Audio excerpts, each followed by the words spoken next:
Buying a cheap house doesn't necessarily mean you're getting a good deal. Now, when you look at cheap houses in your market, there's a good chance that something is extremely wrong with the house, because if it were in perfect condition, it would be bringing the market value. So depending on what's wrong with the house, that might be something that you need to stay away from. But you are going to want to make sure you do all of your research before you put in an offer. And if you get your offer accepted, there's a lot more due diligence that comes along with it as well. If you land a house that seems like it's extremely cheap and you feel like it's too good to be true, there's a pretty good chance that it is. You're going to want to make sure you walk through the house and make sure that there's no roof damage or any sort of water damage on the interior of the home. At least in the Cleveland area, basements are a big problem. And if you neglect the water runoff for a home over a long period of time, there's a pretty good chance that you'll run into some pretty massive foundation issues. And I've walked into houses where basements were completely bowed.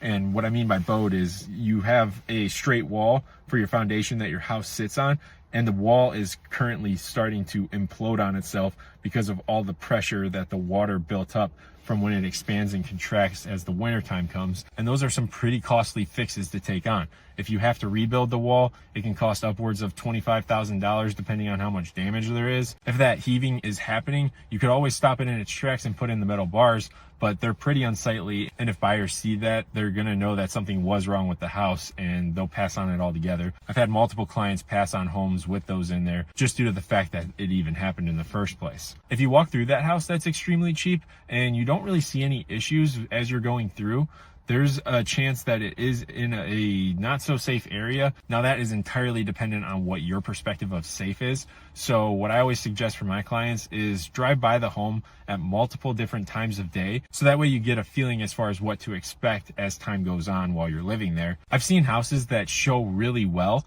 during like not so busy hours as far as traffic goes. But as soon as rush hour hits, then the street becomes super flooded with cars. It's extremely hard to navigate. It becomes loud with people honking. And just by having that person drive by at 5 p.m. rather than 3 p.m., it gave them that insight that they needed to know. And they were able to make that determination that that house wasn't for them. So all that goes to say that if you find a house that is extremely cheap, and at least in this market, if it doesn't get scooped up immediately, there is a pretty good chance that it is too good to be true. So do everything in your power to figure out exactly what's wrong with that house. I hope you're able to get that deal and make a lot of money, because I love seeing people make money. But if you find yourself in that situation, proceed with caution.